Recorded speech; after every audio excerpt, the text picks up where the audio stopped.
bliss of yourself is so full of the nectar that you're seeking.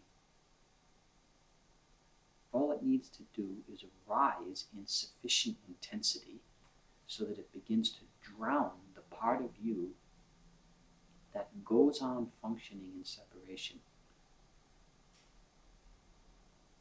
That separate part will begin to sip that, and it will fall in love with that, and it will want to merge into that.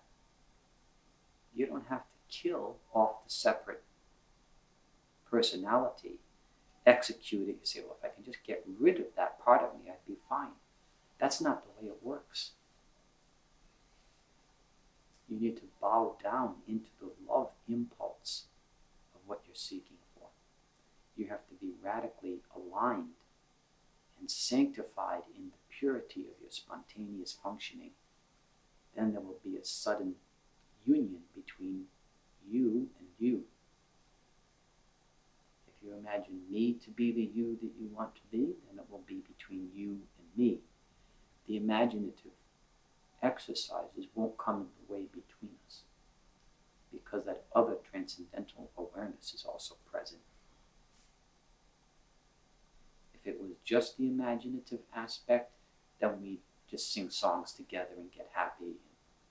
We'd be happy in separation.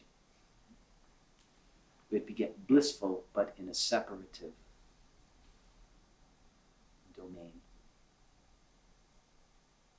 For the intoxication to occur, that dissolves separation, there must be a different kind of movement.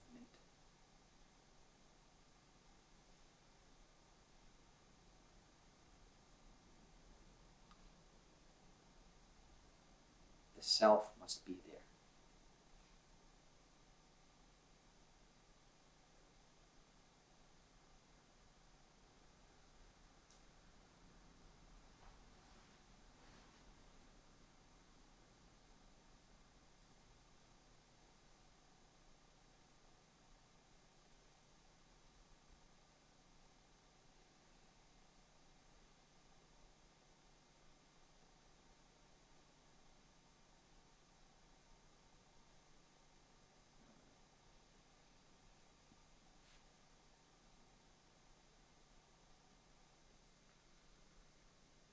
You see these incredible relationships of animals and insects in nature, what they do, how they support each other. Also, they eat each other. So you won't be spared death, but you will be spared that nagging sense of confusion about who you are, why you're here.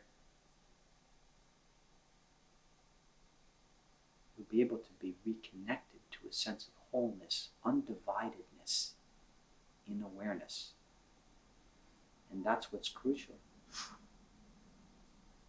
That you get over this idea of two-ness, this idea of duplicity, that you're a separate agent in time and space, that you function through your effort and your will, and you keep yourself going, and that's what keeps you living. That's samsara.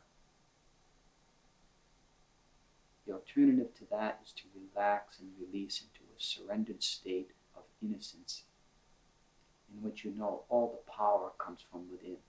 All manifesting power comes from you, not from circumstances. Circumstances may be involved in the fulfillment of what you need to live.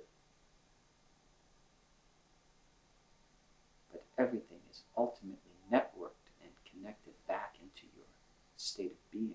And just to recognize that, to live that moment to moment is awakening.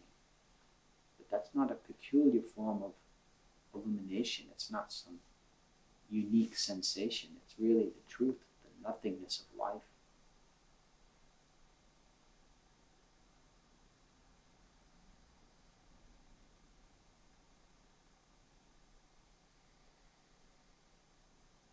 So when one human being really connects, and it's a big connection, then he or she becomes a radiant emitter, naturally.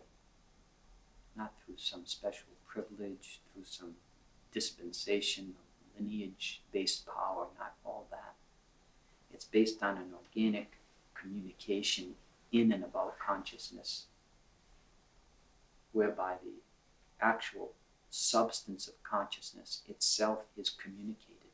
Not just communicated, but it actually starts to arise in and around for everybody to drink out of, like a magical fountain just coming up among all of us, and we start to drink. And our consciousness changes. It merges into the universal energy. Merges quietly, not through a few steps, 1 or 2 steps, 3 steps, no steps. Just creeping up on you the way the fog creeps up in San Francisco.